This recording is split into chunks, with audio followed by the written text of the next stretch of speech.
Today, I'm presenting a conversation I had with Father Dwight Longenecker on his book, The Mystery of the Magi. Welcome to Missing the Mark, where we look for meaning in strange places. I'm Christopher.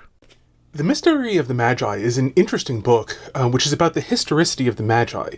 The Magi being the Magi or Magoi from the original Greek, who came and visited the newborn Christ. And so it only appears in the Gospel of Matthew. It's an interesting story. There's a lot of legend and subsequent accretions about it, which sometimes causes the actual story itself to be dismissed. But Father Longenecker looks into the interesting question of who probably were these people? Like, what really makes sense? Like, if you strip away all of the stuff that is not in the Gospel of Matthew, but only came about much, much later, and look at it, and then look at things, who were they? And so, and he addresses, it's told sort of like a murder mystery. It is a little bit like how he presents a detective story. Trying to figure this out. Were they real, or is this purely symbolic? And if they were real, who were they, and so on. And so it's an interesting book, a really interesting book, actually. The bookmark is actually my son's. He's reading through it. I already read it. So I actually reached out to Father Longenecker because I had some questions, and I was able to have this interview with him. So just to tell you a little bit about Father Longenecker, in addition to this book, he also wrote The Secrets of the Bethlehem Shepherds, Beheading the Hydra, a Radical Plan for Christians in an Atheistic Age, Stronger Than Steel, Soldiers of the Great War Write to Therese of Lisieux, The Way of St. Benedict, or a video course in The Way of St. Benedict, Immortal Combat, Reluctant Allies, essays on Eliot and the Inklings, T.S. Eliot and the Inklings being people like C.S. Lewis, letters on liturgy, Our Lady, a Catholic Evangelical Debate, The Little Rule and the Little Way, St. Benedict and St. Therese, The Gargoyle Code, Lenten Letters Between a Master Tempter and His Diabolical Trainee, An Answer Not an Argument, Essays on Apologetics.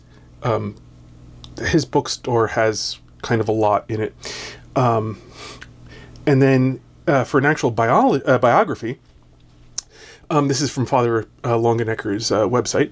I was brought up in an evangelical home in Pennsylvania.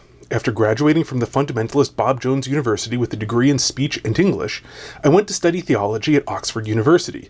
Eventually, I was ordained as an Anglican priest and served as a curate, a school chaplain in Cambridge, and a country parson on the Isle of Wight.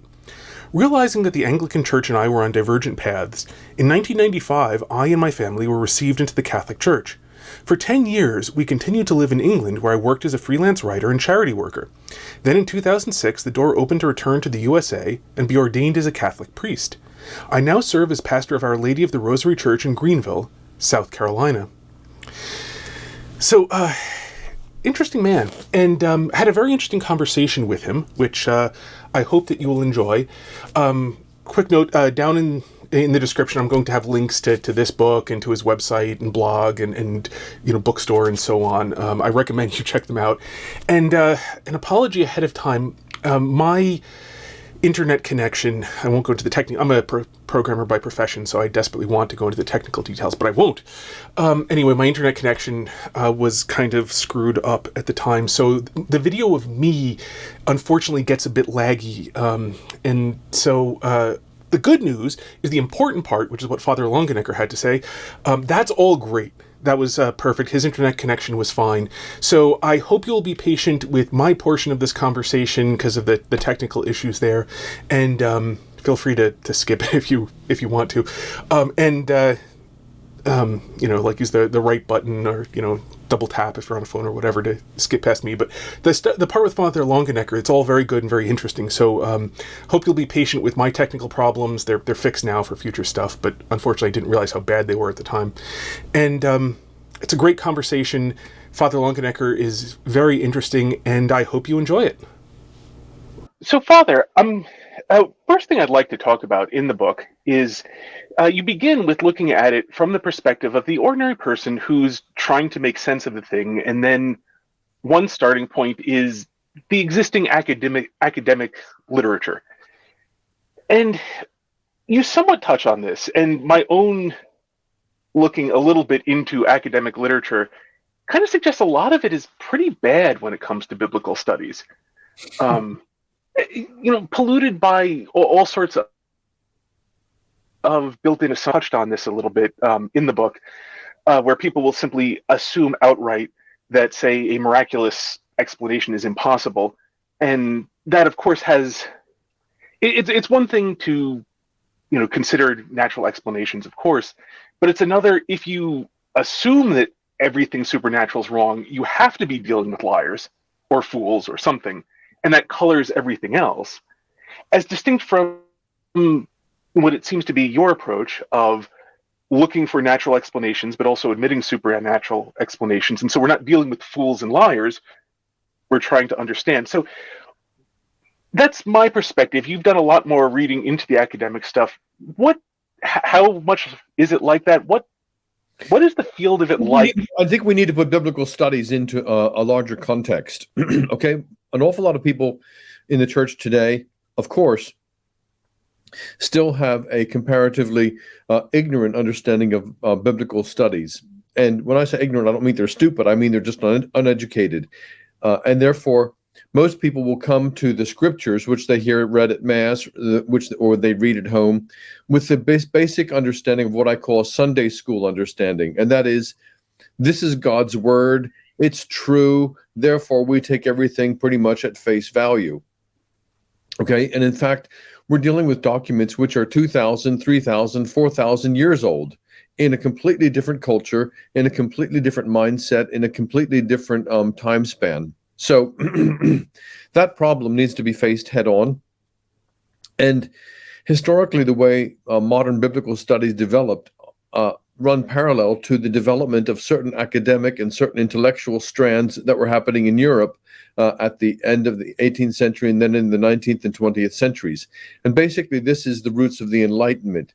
In the Enlightenment in the 18th century was basically a time of great discovery and a great time of rational discovery, but also a time in which Europeans began to question that Sunday school mentality to the scriptures. Advances were being made in the realm of science, in the realm of historical discovery, and so the scholars began to turn to the scriptures and say, well, maybe these stories we have in the Bible aren't exactly to be taken at face value, especially the stories of the Old Testament, where you had, Jonah being swallowed by a whale. You have what seems to be a talking snake in the Garden of Eden. And some of these kind of stories, and Noah's Ark, was the whole world really destroyed by a flood that only 7 people survive? So people began first by examining the historical truth, or the historical, I should say, reliability of the Old Testament. And the next stage was then to bring the same approach to the New Testament. In the New Testament, they found miracle stories of demonic possession and exorcism, the miracles of walking on the water and raising the dead. And so naturally, these men who were conditioned by the developments of the Enlightenment, which questioned any kind of supernatural and miraculous element, began to question this in the Bible as well. But a lot of this development and questioning of the faith and the questioning of the historical reliability of the Bible was lost on the vast majority of people in the pew, because, of course, they were not academics and they were not doing these studies. And they continued to have, and continue today to have, this what I call Sunday school understanding of the Bible. Now, at the same time, if you don't mind me going on a little bit, at the same time, in the early 20th century, turn to the 19th to the 20th century, certain other strands of academic studies and scientific developments were going on. The discovery of anthropology, archaeology, mythology. Scholars were very interested in primitive societies and discovering an awful lot about the history and the culture of primitive societies. And one of the interesting aspects, things that they were most interested in, was mythology. How did mythology affect the development of religion and the history of religion? How did mythology and primitive cultures impact, therefore, the Old Testament and also, therefore, the New Testament? And as all this was developing, of course, it was also running parallel to the developments in biblical scholarship. So by the beginning of the 20th century, modernist biblical scholars were basically saying, the supernatural elements in the Old Testament and in the New Testament, these kind of came into the historical stories as a kind of embroidery by the early church. The early Christians wanted Jesus to be the Son of God, therefore, they began to weave into the stories these miraculous elements. Did Jesus really walk on the water, or did they have a dream that he walked on the water and that became a real story? Things like that, you know? And so, did he really multiply the bread and the fish to feed 5,000 people, or did everybody share their lunch? And therefore, the story was told that he did a miracle. Okay, so this is what happened in the early 20th century, mid 20th century, and therefore, the entire historical reliability of the New Testament began to be undermined, and scholars basically said there's not really much historical there of worth at all. It's all really a bunch of fairy tales and fables which were developed around this historical Jewish rabbi named Jesus, who was a wonderful person, but come on, all the miracle stuff that was added by the later church. And also the later church, they say, was influenced by all the kind of mythological things that were going on in Greek and Roman culture, and this infected the gospel story, if you like, and was added to the gospel story. So that's where we get into modern scholarship, and that's sort of where we are. That's a short history of how it came about. Now, my understanding too is in very recent times, a lot of this is beginning. You know, what's the metaphor? The wheel keeps turning, and what was at one point on top is now coming around to the bottom again. Is a lot of the early 20th century stuff like this is being debunked, especially the attempts, and there have been for a while the attempts to place the Gospels extremely late, or to date them extremely late in their writing. And something actually I really appreciated that was in the book. You would the argument you put forward for the dating of Matthew to prior to the destruction of the temple, because I really like that Matthew was not in any sense shy of pointing out when a prophecy is fulfilled. And so if this was a prophecy that he knew was fulfilled, then he would not have hoped to say that. So the obvious conclusion being that he didn't know about the destruction of the temple at the time he had written this. Yeah. Just to put this in context for your listeners and for your viewers, the basic idea of dating the New Testament, the Gospels, very late, pushing the writing of the Gospels even into the second or late second century, is because in order for this theory that the supernatural elements came in through mythology, they need a pretty big time span for that evolution of the story to take place. Okay, if the Gospels are written very close to the death and resurrection of Jesus, then there's no time for those mythological elements to creep into the story. Okay, so one of the reasons they date the Gospels late is because they say the Gospels contain a prophecy of the destruction of Jerusalem by Jesus. They assume, therefore, the modernists assume that prophecy of the future is a supernatural impossibility. Therefore, because the destruction of Jerusalem is mentioned, the Gospel must have been written after the destruction of Jerusalem in 70 AD. However, I point out in the book and say, you don't have to have a supernatural prediction of the future. You don't even have to posit that. Anybody who's able to look at read the signs of the times, and Jesus says this. He says in the Gospel, "Can't you see the signs of the times?" He says, "You look at the weather and you know what's going to happen tomorrow. You can read the signs of the time and predict what's going to happen in the future." Jesus knew that the Jews were rebellious. He knew that the Romans quashed rebellions ruthlessly and came in with armies and destroyed cities and crucified people and killed people. He knew that it was a terrible time of trial and upheaval. He knew that's what the Romans did. He could see that this is where the train was headed. This was, I'm not saying he couldn't predict it supernaturally, but I'm saying you don't need to posit a supernatural prediction for the prophecy of Jesus prophesying the destruction of the temple in Jerusalem as being authentic to the gospel. I've pointed that out myself just to friends in private contexts. It's not even clear, actually, at least unless I'm misremembering the passage, it's not even clear whether it was a prophecy or a prediction, that being the term you use, just right, using ordinary human intelligence to look at things and predict where they're heading, and knowing that there's no way that this is going to end well, in a secular sense for the temple and so on. It could even have been something like that. It's not really presented as miraculous. And it's in a broader context as well, but so it's not even clear um, what exactly it is meant to be. I mean, it's not obvious that Matthew even understood it to be a miraculous prophecy. Yeah. And therefore, one of the wonderful things about archaeology in the present day that we live in is that we actually have more information about the first century Judaism and first century Palestine and the life and times of the Gospels than certainly our fathers and grandfathers did. Wonderful new advances are being made, which are overturning those now out of date theories of a late dating of the Gospel and that the Gospels are not historically reliable. Every bit of evidence we find virtually archaeologically and forensically and textually from that time period confirms and consolidates what is recorded in the Gospels as being basically authentic. Of course, you can quibble about details, but things like they used to say there's no archaeological evidence for the character Pontius Pilate. And then within the last 2 decades, they discover coins in what was Pontius Pilate's supposed palace, coins dating to that time period with his name on and plaques with his name on. So things like this where we're finding and discovering things. And remember, modern archaeology combines forensics and combines chemical analysis and all sorts of wonderful tools to discover things that we never knew before. Things like this. There are experts in ancient dung. Okay, so when they're in an archaeological dig and they find some fossilized poop, okay, the expert can actually say, well, actually, this is donkey poo.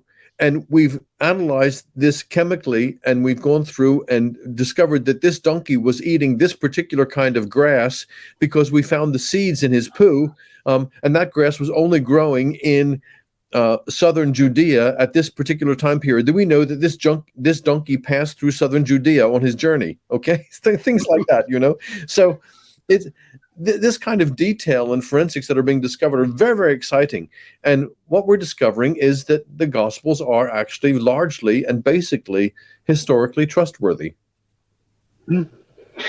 No, that's a good segue.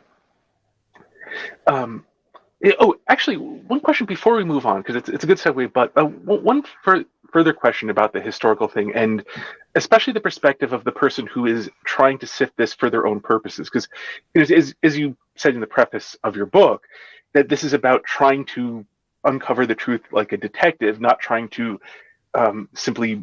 This is not the work of an academic who's churning out the papers in the paper mines of academia, but rather a person interested in the truth as the truth and trying to find it. And one of the things that strikes me, something I remember back when I was in college decades ago, somebody who was studying to be a historian mentioned to me that a professor sort of confided to him about whatever you're doing, don't worry too much because it will all be overturned in 20 years anyway. And that this is sort of the nature of history, is that since academia requires novelty, you have to publish new papers, and since new history is, if you're studying a historical period, it's not getting made anymore. The 18th century is over. There's no new 18th century. So there are, of course, as you said, new things being discovered about it, new evidence being found. But the actual time period that you're studying is over with, and it's what it is. And so the academic always has to have new theories about the time period that he's studying. And so every successive generation of academics has a tremendous incentive to overturn whatever came before in academia. And so... Yeah, only within certain boundaries, though. You can't turn over the whole apple cart. So, for instance, in New Testament studies, you can discover new things as long as you don't uproot the basic assumptions. And the basic assumptions are Mark's gospel came first.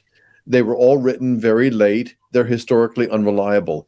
If you actually come up with theories that undermine that basic assumption, then you won't have much of a career. Happily, I don't have an academic career to worry about. So when you looked at the various things, you've got a large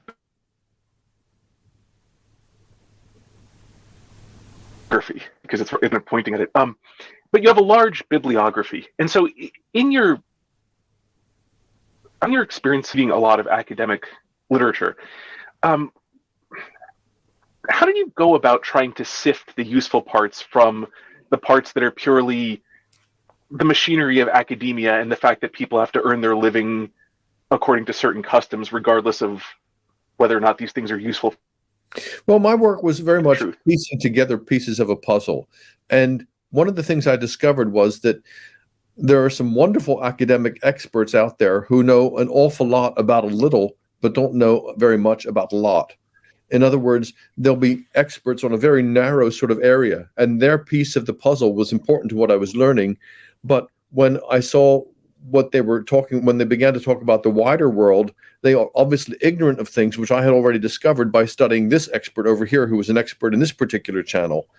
And so those very particular experts are very useful, but for someone like myself who's making a more of a non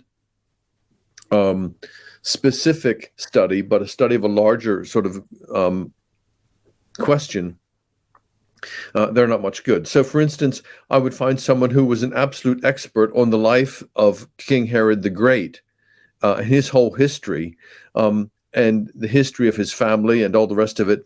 But he was comparatively ignorant, we'll say, of what was going on in Persia at the time. Or what he said about things that were going on in Persia was a superficial knowledge, where I had studied a bit more about that particular subject and found out that actually what he understood was incorrect. So things like that, where you take a little bit here, a little bit there, and you begin to put the pieces together and build up the picture. That makes sense. Now, sort of moving on, because the two parts of the book that I'm especially interested in, because I sort of want to leave the middle off because I don't want to ruin the surprise, in a sense, for anyone who's going to read it. You put it together in a sort of, not strictly speaking narrative fashion, but a bit like a detective story with a narrative arc to it. And so I want to leave off the middle in part in order to not spoil it for people. But so coming to the sort of the other side, and this does tie into what you said about the sort of Sunday school approach to stories. And so when we look at like who were the Magi, and we look at a story like for example, the looking at the stars, and I don't think I'm giving much away by mentioning the Gnostic stories that were the things where you have balls of light dancing inside of houses and things like that. That those sorts of versions that crop up, which in some sense are a little bit more literally related to the text, but in another sense I think are pretty clearly not related to the text. That if as a layman just looking at the story, that the Magi saw a star rising up, that that this doesn't sound to me like they saw a ball of light dancing around 3 feet in front of them. And that, I mean, if they did, why would you even bother going to Herod? Doesn't really much make, that sort of thing doesn't much make sense. And so the interpretation of these sorts of things, and this relates to the idea of like natural explanations, that, I mean, one thing that a lot of natural things occur in the Gospels. People walk on land, for example. People eat things. There's all sorts of entirely natural things, which follows, I think, the idea that grace cooperates with nature and perfects nature. And do you think there's something in this that Sunday school attitude that tends to leave off that God working through means it working in things, so that if God gives it to a person to look at the stars and figure out a location of something, say there was a supernova in the sky. I know that may not be the best explanation, but there's a supernova that produced your question. What's your question? I'm sorry. So the question being, if God were to, for example, work through somebody looking at a supernova, so it's a purely natural explanation in the immediate sense, but it is no less God working through them. Do you think that Sunday school explanation has difficulty with that sort of complexity of seeing God working through natural phenomenon? Yeah, it's a good question, and I think we have a tendency in our Christian faith too often to have a kind of dualistic approach in which we are all caught in this physical world, this historical world of facts and realities and ordinary everyday concerns. Did I leave the oven on or not? Did I remember to feed the cat? All this kind of stuff. And there is, if you like, superimposed on that, the supernatural world, the spiritual world, the world of miracles and wonders, the world of answered prayer, the world in which I sort of rise up in my prayer time to be close to Jesus and full of the Holy Spirit. And this kind of, it's a kind of imposed spirituality. But the Catholic understanding is always that of an infused spirituality that, consistent with the doctrine of the incarnation, that God comes into human flesh and into human history and works out from the inside out, that this is the true Catholic understanding of the sacraments, the true understanding of Catholic spirituality, the true Catholic understanding of our work in the world, that the Holy Spirit incarnates the world. Like the poet Gerard Manley Hopkins says, the world is charged with the glory of God. Okay, and he sees it everywhere. And it's up to us to see this incarnated truth of God in the world. The Word was made flesh and dwelt among us. What is the Word? The Word is the abstract concept, the power of creation. It is made flesh and it dwells among us. And this is very important, especially now at this Christmas time. And I think the Christmas stories, especially with their supernatural elements, lend themselves to this understanding, which is, as I say, dualistic. Angels appear. God speaks to people in dreams. A star appears and guides the wise men over the desert sands. Okay? These are elements from the story which can be understood in the story, and I'm not denying them as supernatural elements. Don't get me wrong. However, we need to see them as being infused into ordinary life. Someone asked me about my recent book, The Secret of the Bethlehem Shepherds, did I really think that the angels did not see angels on the hillside? Did not think the shepherds did not see angels on the hillside? Because again, I was focusing on the historical aspects. And I said, no, I think some shepherds really did see some angels on the hillside that night. But what they saw and how they experienced it was not like what you see in a Renaissance painting, okay? What they saw and what they experienced as angels was not what you see in Christmas cards with angels with pretty wings floating in the sky, singing with harps, okay? That's an artistic representation of what they experienced and saw. When we read about real angelic experiences, this is not what people see. People have expressed their angelic experiences in very different ways and in different terms, but they are always filtering to us a supernatural experience that they had. We then have to try to imagine it through our experience to see what it was like. So I don't deny the supernatural, but I would say how that supernatural story is expressed to us. I believe you write fiction, is that right? Yes. And so you're interested in the interplay of your imagination with your reader's imagination. When you cast a scene and describe a character, you're seeing it in your imagination in a particular way. You put it into words and transmit that to your audience. But they have to take what you've transmitted and then filter it back through their imagination to make it real for them. And what they imagine and what you imagine may actually be very different. Okay, even though you've tried very hard as a good writer to do it authentically and accurately, you cannot control their circumstances and the grid of their imagination. Okay, I write fiction too now, so this is really interesting for both of us maybe. But this is what I mean about the supernatural as well. It comes to us through the transmission of the people who first experienced it and shared the experience with the writer who puts it down in writing in a different language, in a different culture, and it comes to us 2,000 years later. It's bound for us to interpret it in a way which is different from the way it really happened. And that's okay. There's nothing wrong with that. Mm. Do you think there's also, do you think there's some impulse towards wanting more elements of the story to be supernatural than the author was even trying to convey as supernatural? Yes, absolutely. Because especially with the Christmas stories, as I say in the Mystery of the Magi, especially in chapter 3, I explain how these stories were elaborated and how the story became much more magical and much more mystical than it actually is recorded in Matthew's gospel. So, for instance, you mentioned the traveling star. it's a commonplace to believe that the wise men followed a magical star across the desert sands step by step until they got to Bethlehem. Well, first they got to Jerusalem, actually, then they went to Bethlehem. But that's not what Matthew says. Okay, he says they saw his star rising in the east, and they interpreted it in a certain way to go on a journey to Jerusalem. It's in a 3rd or 4th century apocryphal gospel that we actually begin hearing about a magical star that leads them across the desert sands. Okay, so this is a good example of what I'm talking about. And there's nothing wrong with actually going back to Matthew's gospel and saying, what did he actually say and what did he actually mean?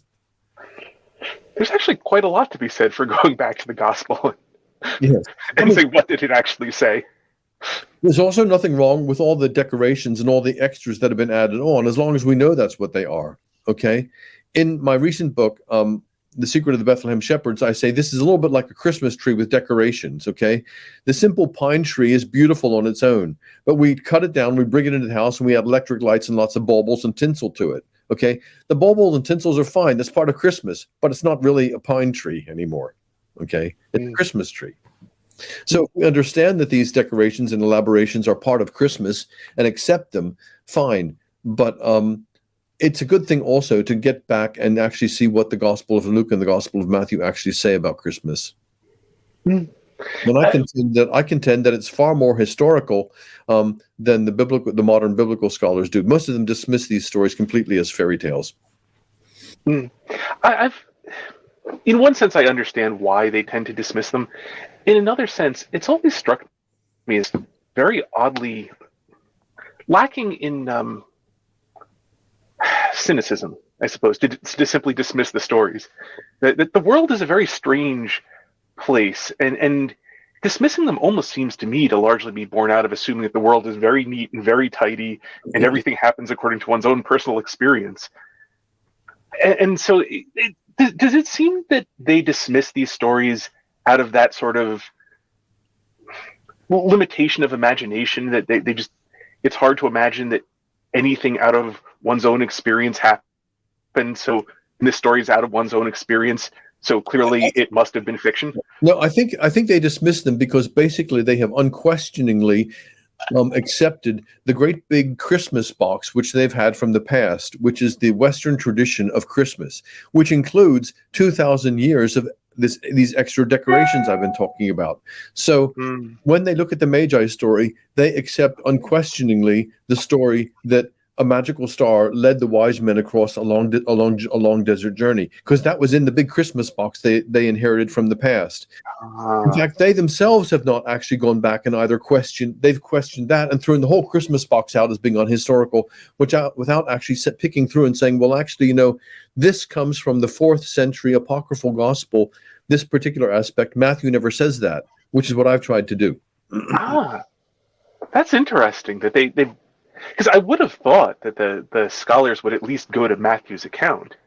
And Matthew's account, there's actually nothing in Matthew's account of the visit of the Magi that requires any supernatural anything. That some people looked up at the sky, interpreted it in a particular way, went on a journey to pay homage to a king, gave some gifts, and then, because of a dream, went back home by a different route. There's absolutely nothing in that account that requires a supernatural explanation of anything. It could be a simple coincidence. And because of the accretions that came into the gospel over the centuries, people have assumed that it is a highly mystical, mysterious, supernatural story, when in fact, Matthew doesn't even present it as such. He says, we have seen his star rising in the east. We understand that the Magi were astrologers.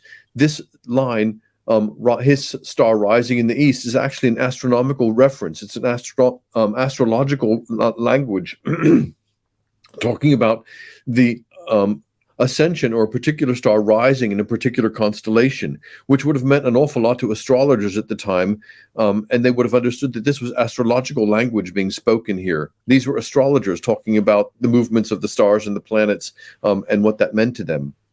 Now, whether astrology has any basis to it or not is another question, but Matthew did not present it as being anything spectacularly supernatural.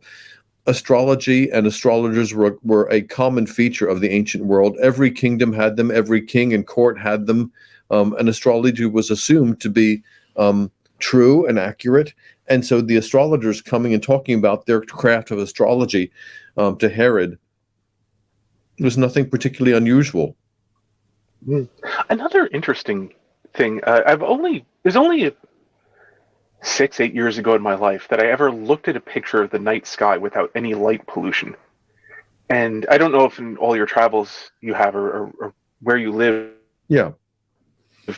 Used to is you look up and you see a few hundred stars in the sky because of the light pollution of wherever I've lived. But in the ancient world, prior to light pollution and anywhere here, the sky is so absolutely covered with stars. There are a lot of candidates for anyone who sits there looking at the stars to see quite a lot, which I actually suspect filters into it well, that the people don't see nearly as many stars and so don't have an appreciation of how much people can even just imagine into the stars. No, oh, sorry, please. Yeah, and the people don't understand that in the ancient world, the ancient understanding of the cosmos was that it was a unity. You see, we have this idea of a modern cosmology in which the Earth is this little ball floating through this vast, endless universe. Okay, the ancient world didn't see it that way. The ancient world saw the heavens and the earth as being part of the same cosmos. And they believe that just as you could study certain things happening in the natural world here, and one thing affected another, the seasons change and they understood how they change, that the way the stars move also will affect the things on the earth. If you could study what's happening in the heavens, you could predict what's happening on the earth. In the same, not in a supernatural way, but in a natural way. In the same way that if you study the behavior of, let's say, wild animals, you can predict where they might be next week because you've studied their movements. Therefore, you can predict what they're going to do and where they're going to be and what they're going to do. So the ancient world saw the heavens and the earth as being a united cosmos interrelating to each other. So astrology wasn't considered to be a particularly supernatural thing. It was considered to be a science, if you like. A bit like meteorology. You look at the clouds hundreds of miles away and then predict what your weather will be. Indeed, and we take that for granted. We don't say that the weatherman is some kind of a supernatural magician. Okay, we understand him as a scientist. And in the ancient world, an astrologer was considered to be the scientist. And indeed, modern astronomy is descended directly from the study of ancient astrology. Actually, as a fascinating history I read on Galileo, just mentioned it sort of as an aside. Until very recently, the only reason that anybody had to look at the stars at all was, one, to keep calendars, but that's kind of not that big a deal, and the other was astrology, which is why almost everybody who was looking at the stars was doing it. And so Galileo and everyone else were astrologers at the time. That's why they wanted these precise models, because it let them do astrology better. That is interesting. Now, speaking of natural phenomena, so one thing that crept into the Christmas box you've mentioned is the idea that the Magi knew on some level that, well, essentially Trinitarian theology, and that they came to worship the second person of God incarnate, when there's absolutely nothing about that in the story. According to the story, at least a surface reading of Matthew's gospel suggests that they were here to pay secular homage to the secular king of the Jews. Yes. And I'm curious if you see a relationship there, or similarity. Something I like to look at as one of the great jokes that God has made in the world is the plaque put above Christ on the cross, where Pontius Pilate wrote in 3 languages, "Jesus of Nazareth, King of the Jews." And Pilate thought he was mocking Jesus, when in fact he was actually just telling everybody the literal truth. And I see a great joke in that, in a man who thought he was doing one thing but was doing exactly the opposite. A man who was trying to mock somebody and instead was actually just telling the truth of him. And it seems to me, and I'm curious if you see this kind of similarity, that some astrologers who set off to pay secular homage to a secular king ended up doing a lot more than they expected to be doing, or even necessarily ever knew they were doing. I actually bring this out in my discussion of the Nabateans, because I think the Magi were from the Nabatean culture, which was focused in Petra. Its capital was in Petra in Western Arabia. And there's evidence that after the exile of the Jews and the destruction of Jerusalem in 586 BC, that the Jews were exiled not only to Babylon proper, but also to the territory controlled by the Babylonian Empire, which would have been this Arabian Peninsula, and that there were Jewish post-exilic settlements in Tama and in Petra and in various areas of Western Arabia, which was controlled by the Babylonian Empire, and that these little areas of colonies, if you like, of exiled Jews maintained their prophetic tradition, their religious tradition, and some scholars actually propose that the second part of Isaiah's prophecy was written from these Jewish exiles in Arabia. Sorry, this is a bit of a long answer, but if this is so, then these Jewish exiles in Babylon, in Babylonian-controlled Arabia, would have maintained their Jewish culture, their Jewish religion, their Jewish prophecies. And I showed that the Nabatean religion was a blend of Babylonian mysticism, the Arabian tribes that were there indigenously, and the Jewish exiles who were imported, who were immigrants. If this is true, then the Magi would have understood the prophecies of Isaiah about the coming king who was a Messiah figure. So while I say they were going on a diplomatic mission from the kingdom of Nabatea to Herod's Judean kingdom to find the newborn king of the Jews in a kind of diplomatic trip, I believe that they were also spiritual men who understood the Jewish prophecies, and that they were going to worship this great Jewish leader, because there were other prophecies around the ancient world about a great world leader who was to come from the Jews. So this was not just in the prophecies of Isaiah and the prophecies of the Old Testament. This was also contemporary prophecies within the Greek and Roman culture. So I contend that the Nabatean wise men were going to pay homage to someone who they thought was a son or grandson of Herod the Great, the king of the Jews, but they were also looking for this Messiah figure. And they may even have understood when they got to Herod and learned about the prophecies in Micah about Bethlehem, they may even also have understood that this was also the son of David, the inheritor of the Davidic kingdom. Mm. So yes, there was a spiritual dimension to it. Mm. It actually would have probably been quite a shock to them when they came to Herod and asked where the newborn king was, and Herod's answer is, I don't know. Go find him. Yeah, Herod's paranoid, and he's kind of saying, now what newborn king would this be? Because I don't know of one yet, you know.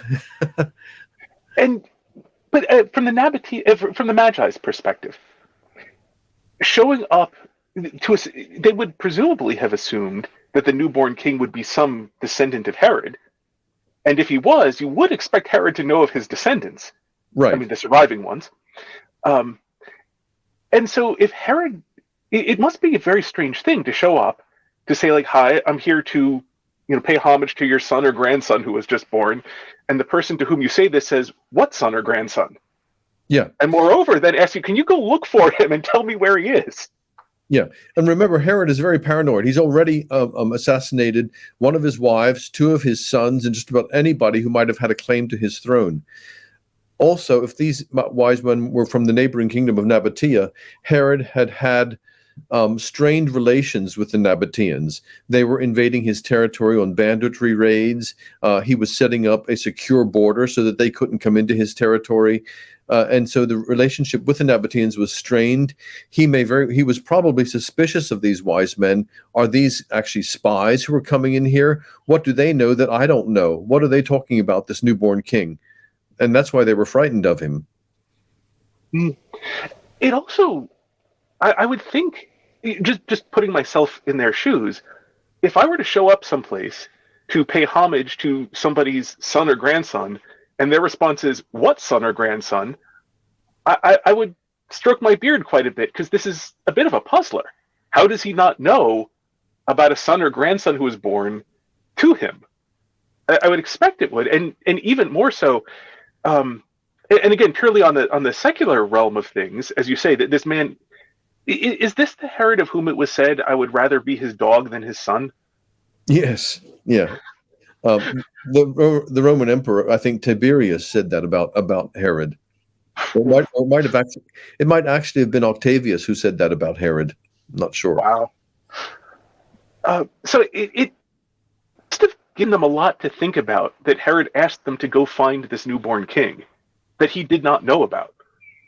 Because that would be very contrary to what they expected to find when they got to Jerusalem. But that's why he called on his own set of Magi, who were the Jewish court counselors, and they said, well, there's this prophecy in Micah, he's to be born in Bethlehem of Judea. And that's where the wise men might well have said, oh yeah, that prophecy too. And then they set off for Bethlehem, realizing their mistake. That makes sense. It also, I think, concurs very well with why they would go home by a different route and avoid Herod entirely. Yes. Once Herod says he doesn't know about this newborn king, it would make a lot of sense to have as little to do with Herod as humanly possible at that point. Yeah, because if they were from the neighboring kingdom of Nabatea, which is my theory, they would well have known how paranoid and ruthless he was. And also, in the book, I point out the political relationship between Herod the Great and Aretas IV, the new king of Nabatea. And Herod the Great was obviously trying to curry favor with Aretas IV and vice versa. And therefore, the wise men may very well have said, you know what, this guy Herod, he is in touch with our boss back in Petra. He's going to have his Aretas IV spies looking out for us as well. Let's go home by a different way where we avoid Herod and Aretas IV. And my theory is that they went on the road between Judea and running north of the Dead Sea and connected with the road that goes from Petra up to Damascus, and that they actually went north to Damascus and hid out in Damascus. But that's speculation. But that's my view, and I'm sticking to it. I'm curious, by the way, since you brought up Nabatea, I did a little bit of outside looking, and for example, just the Wikipedia page on Herod mentions his Nabatean ancestry. Yes. That his mother was Nabatean, and at one point in conversation with me, you had mentioned that Nabatea is sort of the best kept secret of the ancient Middle East. Do you have any speculation as to why Nabatea is such a open secret? Yeah, basically because the Nabateans, unlike the Greeks and the Romans, did not leave any written history. Basically, they come together in the 2nd and 3rd centuries BC as a kind of confederation of trading nations, a combination, like I said, of the Babylonian Empire, Jewish exiles from Jerusalem, and the indigenous Arabian tribes. And they sort of come together as a kind of loose confederation. And it's not until the 1st century BC that they actually have a recognized monarchy and an organized capital and much more of a nationalistic understanding.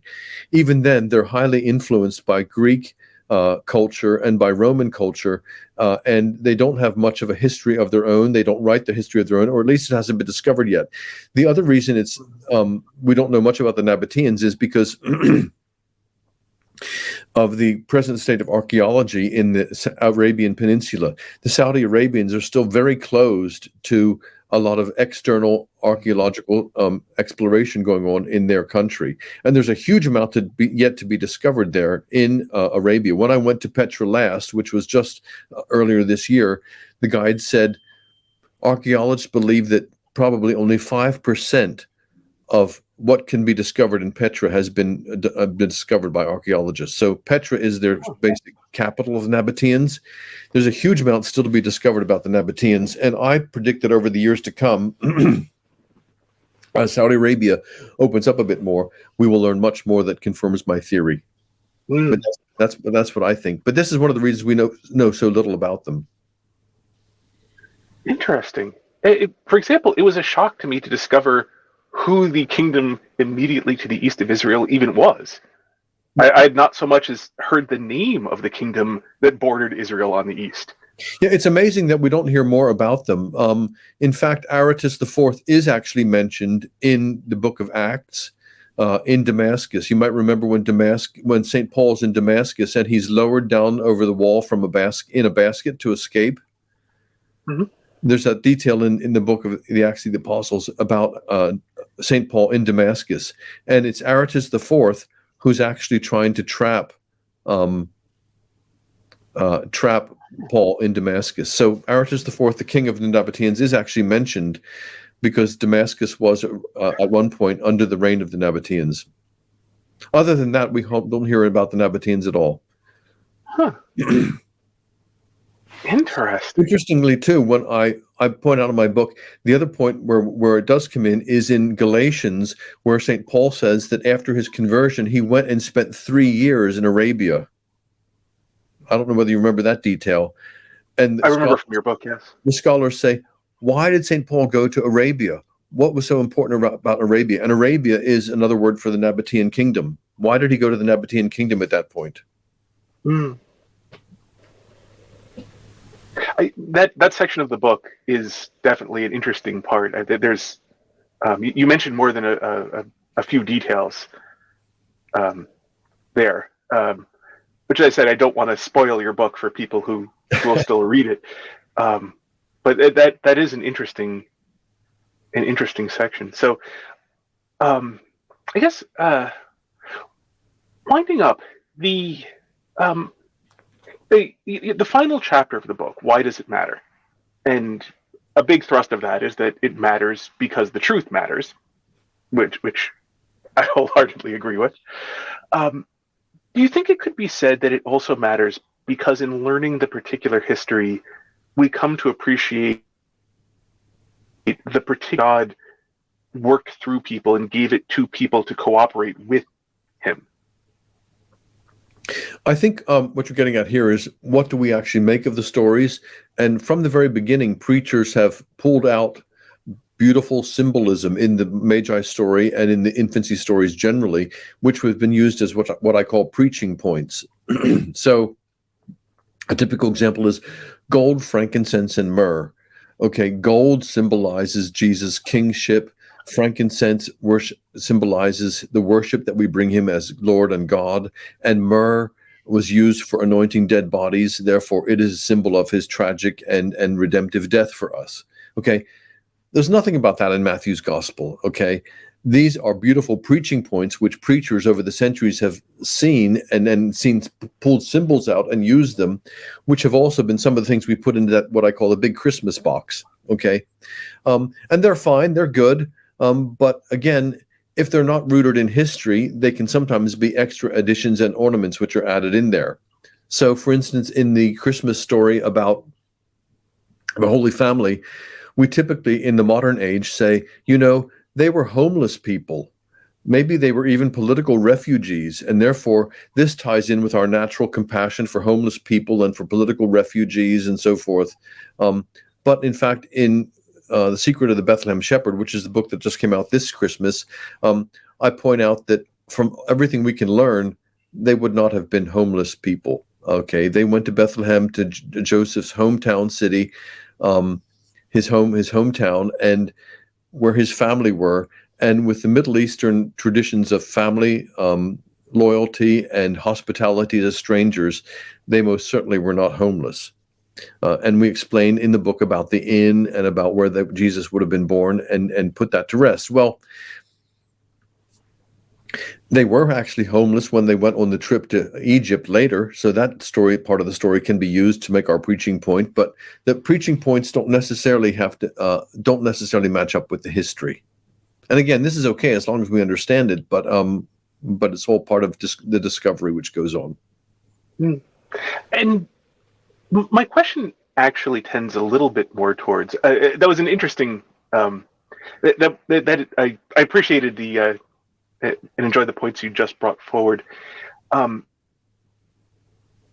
question a little bit more towards that actual history that we find. That actual history also works for a religious purpose, to And so my question is, when we learn the actual history, like, well, that Joseph would be taking his wife home to his family, who would take him in, who the idea of leaving him out in the cold would have been, in a culture, be one of the greatest sins you could perform, is to leave family out unhelped. I'm drawing a little bit. My mother's side is Greek, and so that we have a strong idea of hospitality towards anybody, and family even more so than strangers. But so, using the historical things that we find, even those, however, can be used, can they not, to understand God's working in the world? Yes, absolutely. To give an example, and these things can change as our understanding of the history changes.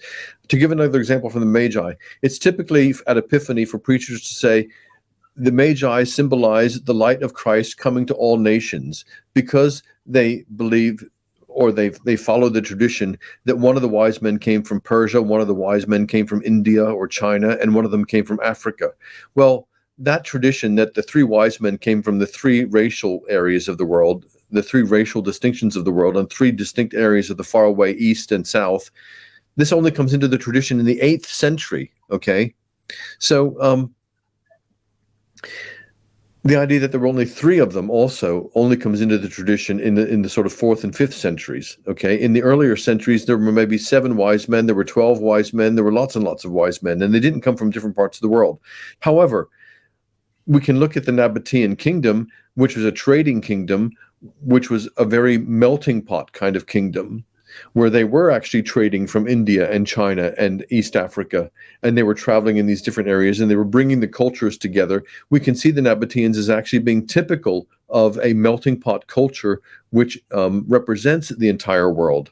So the idea that the Magi represent Christ light coming to the world's nations is actually accurate, but through the history that we discover, the focus of it becomes a little bit different than what we received from the past. Does that help? It does. It Yeah. does. And there's also there are different traditions and of focus within Catholic culture. There are many different traditions. 2 I particularly like are on the one hand the Dominicans, and on the other hand the Franciscans. And the Dominicans standing a little bit for, in a loose, painting with a very broad brush, the abstract understanding of universals, and the Franciscan charism being the love of particulars, and of looking at the, not just birds, but this particular bird and this particular mouse who's in this particular field. And it seems to me that Franciscan charism of the love of the particular also well with that study of history of these men can stand for any number of men, for any number of nations, and any number of things that symbolic as well as real lives.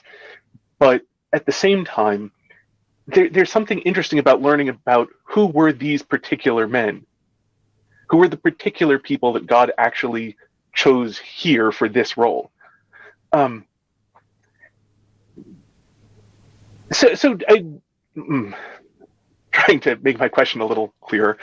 From that perspective, do you think that there is an element of that Franciscan charism and the love of the particular that can also be appreciated through this kind of study of history? I like that distinction that you made between the universal and the particular.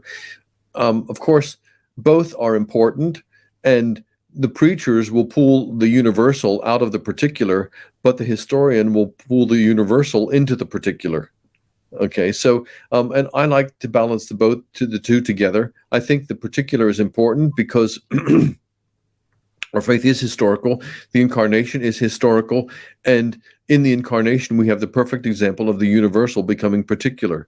And I've written in some of my other writings that, in fact, the universal is never real unless it becomes particular. So, for instance, Chopin might imagine in his mind a beautiful nocturne, but for it to become real, he has to write those notes down on paper, and someone has to sit down at a real piano and play the real keys with real fingers to make real sounds which register in people's real ears and real brains in order for the nocturne to become real. So for the universal to become real, it always needs to become particular. I like that. Well, thank you very much, Father. This has been a very interesting conversation. Great. Well, thanks for talking. Thanks for inviting me. God bless you. God bless all your viewers as well. And have a great Christmas. I would like to remind people also that if they'd like to read some more of my stuff, to go to my blog, dwightlongenecker.com. Yes, I will have links to all of your stuff in the description. And, Good. Thank you. Happy editing. Well, I hope you found that conversation as interesting as I did. And until next time, may you hit everything you aim at. If you like this video, then clicking the like button, according to YouTube, will make them more likely to recommend it to others. If you know anyone who might get something out of this video, then it would be kind to share it with them, or just share it on social media in general. And if you'd like to see future videos of mine, you can subscribe. And if you're not in the habit of checking your subscriptions page regularly, then I suggest clicking the notification bell and setting that to always, because otherwise subscribing to a channel basically just sort of like gives YouTube a hint that maybe it should consider recommending these videos to you, possibly at some point, if they think so. It's a funny world we live in. God bless.